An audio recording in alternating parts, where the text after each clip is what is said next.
how can you navigate the world of agents? You hear a lot of terms like single agent, multi-agent, tools, models, etc. So today in this workshop, what we want to do is break down a lot of the nuances around this. We want to go over the anatomy of an agent, different agentic structures, and then go over the pros and cons for each one, so you know exactly what to use for each use case. Today I'm with Caleb. Hi. And let's start with the anatomy of an agent. So I think a really interesting thing to start with is how do we define a agent? I think the easiest definition that I've seen is adding agency to software. How would you define it? Yeah, I mean, I guess it needs to be agentic, right? So personally, I like to define them as something that is capable of making decisions in an action space. Sure. Yeah, you got to think about that. Sure, and what do you say the biggest difference between something that's something that's an agent and something that's an LLM-based agent? You know, because I think a lot of the times those two things get confused. Yeah, so there's a whole literature of research done around agents before large language models were even things. And there's a lot of formalism around those definitions. And they do share some elements, particularly around like these ideas of action spaces and responding to events, but they are mostly hard reasoning agents before large language models. I think for this video it makes more sense to talk about the large language model based agents and fuzzy reasoning systems. Definitely, because I think when most people refer to an agent, that's what they're talking about, at least in recent times. Yeah. So the sort of basic structure that I think most people tend to have is they'll have a LLM. So this might be, usually it's like something to do with OpenAI. And then within that, they'll probably have some tools. This probably could be built together with some kind of framework, might be Camel, LangChain, CrewAI, whatever.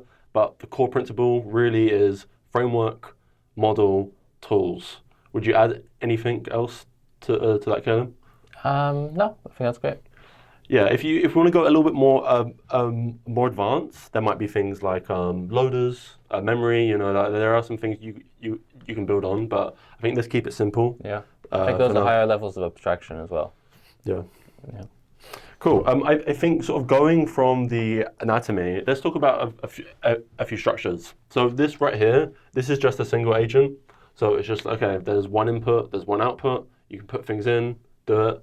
Kind of moving away from this, another one I want to talk about is a sort of more of a router agentic design. So you could have this input here from the user, goes in, this is single agent output, but if you want to do something like a router, this is where it could send it off to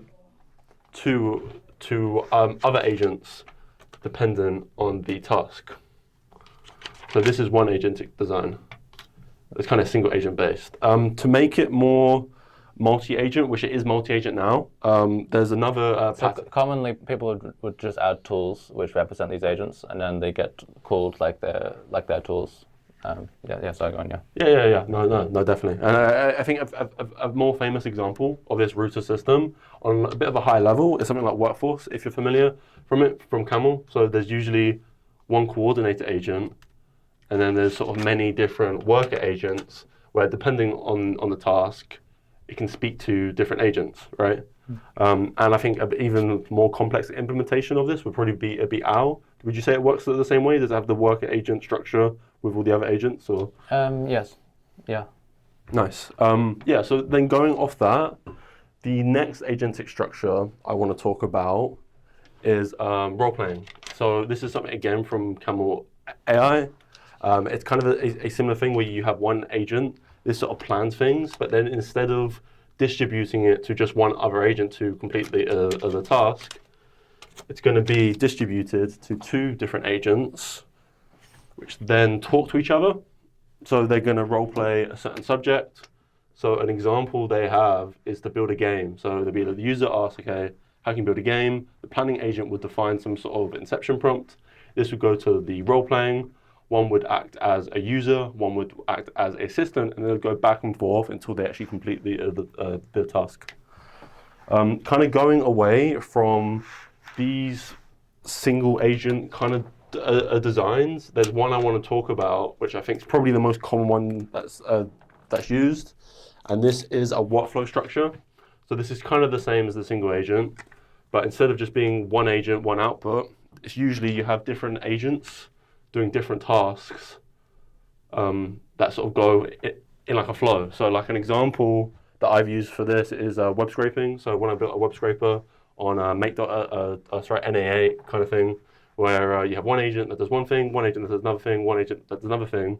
But from what Caleb's saying as well, this might not be the best way to do web scraping. So maybe you could talk about some examples where workflows are quite limiting. Yeah, so I mean, this is very natural, I think, for software developers, because we're used to building things in stages and functions, and maybe you have some logic, some code logic between them to help decide what comes next. The problem is, though, is that the nature of the work that large language models tend to be employed for is the kind of work that you can't exactly write an algorithm for. So with the example for web scraping, you might be familiar with times where you went to a web page and you get like a 500 internal server error, and then you refresh and instantly it's back, right? Or maybe you get a captcha that needs to be solved. In these sorts of kind of flow-breaking events, the whole flow can be not very adaptive to overcoming them. So an appropriate behavior might be so maybe, for example, your scraping system needs to first have one agent on the page and find all the links and then give them out to other agents to be parallelized. If it first gets a 500 error, then the other agents are not going to have anything, right? Or maybe down the line, one of them runs into a captcha, and then the agents that one's meant to send links to are in the dark as well. So it's these sort of flow-breaking events where you might want something that's more adaptive. Definitely. And just to give you a quick visualization, so I think now we're kind of moving away. How do you define these models? Because I think there's like a class of multi-agent systems where it's usually there's a one-agent blocker. Like, do you have any name for this or? One-agent blocker. So you need like workforce, like workflows. Like there's usually like a thin line of. Yeah, I mean, like pipeline or workflow. I mean, these things are necessarily ordered, right? Yeah. You could say ordered. We'll say ordered. So we have these kind of ordered multi-agent systems on. Yeah, or maybe pipeline makes sense as well, because while they are ordered, you might have branches still. Yes. I'll use the workforce example because I think that's probably the one I'm most familiar with. And then the kind of multi-agent system, just for more context to visualize it, that we're talking about, it's more like a graph. So maybe you could explain that sort of structure a little bit more. A graph structure? Yeah. Like I guess the one we're most familiar with is the thread-style Slack structure. Oh yeah, of course, yeah. So for a more adaptive approach, you can instead have the agents running asynchronously. So each of these has their own loop, right? So in the previous one we were looking at, the program flowed once through. But in this approach, each of these agents is in their own loop, which is flowing through repeatedly. And as they're iterating, as they're going through this loop, they have, as part of their action space, they have the choice to interact with other agents. And this can be through discovering them. So in core, we have a list agents function, which describes the agents that are nearby and what they're capable of. And it could be sending a message to them or creating a thread with several of these agents to collaborate on something. So in this case, when you encounter these flow-breaking events, the large language models can use their intelligence to overcome them. So for example, when we encounter a 500 error on a page, the agents can reason that they can try again. You might add something to your prompt to make it more robust, and but yeah, they're able to work around things. So you might have one encounter a captcha. It might then send a message to a human asking for help to do the captcha. So these sorts of systems are a lot more adaptable. Nice. And so I guess these are more like communication structures. So I guess you've got the kind of comparisons in this we're talking about. But I think there's another comparison in the structure. I'm not sure if there's like a word for it, but it's about more of the Internet of Agents approach, where instead of you having all these agents in one system and one framework on like a local thing, instead you can have each of the agents ran by different vendors and developers. Maybe you could speak to the benefits of that. Yeah. So it's kind of similar to what you already have with the micro service architecture in software, where because there's this common code interface between these agents, what that means is that it's a lot simpler for less connected people to actually work on the same system. So for example, with microservices, what's nice is that you, in a big company, you might have one team per microservice. And we can actually go even further than that.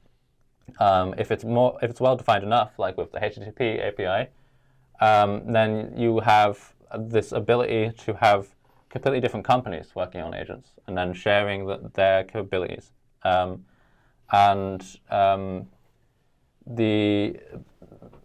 The benefits of that, I think, are kind of obvious, but when you combine it with open source, you also end up with very robust agents and well-tested agents that people get to use, and highly specialized ones as well. Nice. I guess to kind of summarize all these pros, because I think as well. So just for a little bit more of context, we're working on this kind of structure, but I don't think it's the best thing for like every single use case. I think each kind of structure has these flows have their use cases as well. Yeah. I mean, for Coral, actually in the future we're going to try and work on a hybrid approach, but that's still in planning. But the idea will be that you're able to prescribe and enforce certain interactions. I think one really nice way to do it could be that you actually have kind of contracts between these agents about specific shapes of data that needs to be exchanged, and that way you kind of get to force a certain flow while still allowing them to recover from flow-breaking events. But yeah, it's still a work in progress. Nice. Yeah, no, definitely. So I guess as a quick summary, if you're developing a use case, when do you think you should use a single agent? I guess it's just like anything simple that you could include all the context within one prompt. I mean, there are cases where a single agent works really well and it doesn't encounter things that it can't recover from. For example, a chatbot that's just meant to be entertaining. Sure. You probably won't be that much more entertained. I mean, it could be fun to talk to a whole server of chatbots, but yeah, like if it's doing its job well, then obviously you don't. If it's not broken, don't fix it, right? And there are cases of single agents that are not broken. Yeah, I guess because I think a lot of times I see people build multi-agents which probably don't have that much difference to single agents. Like I saw an example yesterday where it was like a sales pitch advisor, and it was just like the agents were broken down into 4 different things, which I think, okay, that could just be one prompt. So would you say it's really about context management and like tools? And it's kind of. I mean, you could say that like having more agents is one approach to context management. So I think a better way of thinking about it though is in terms of responsibility.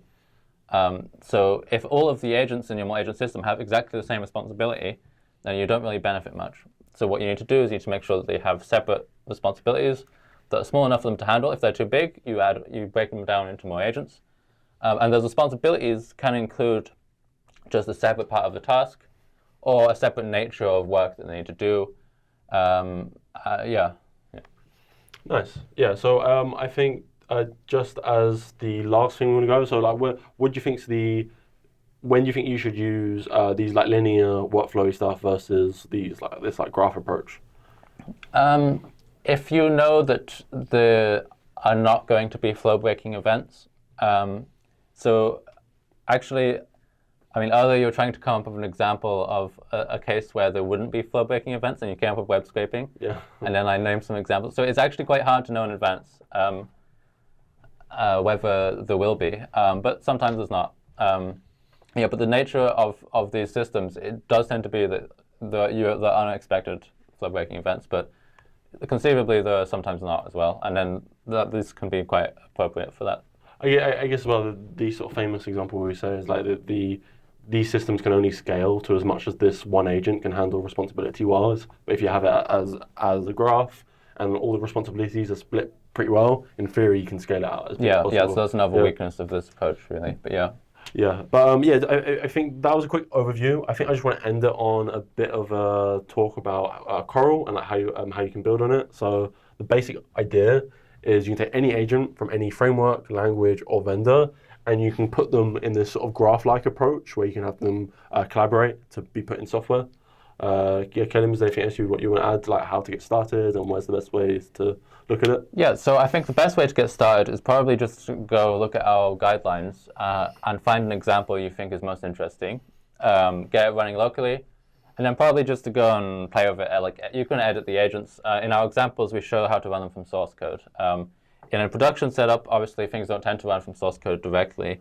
You might have Docker images, and we make it very easy for that as well in the future if you want to make it a production system. But for getting started, get it running locally, play with the agents, and maybe you'll get some ideas. Yeah, definitely. I've below this we have a guide, just like step by step of like how to do it. You can use Coral Studio to monitor all your agents and see it happens. And then for the hackathon, we've actually included example use cases with Coral for every single track. So you'll be like, okay, this is Coral with Vultr, this is a Coral with Qualcomm. We've done all of them. So feel free to check them out. We look forward to see what you build at the hackathon. Speak to you soon. Thanks.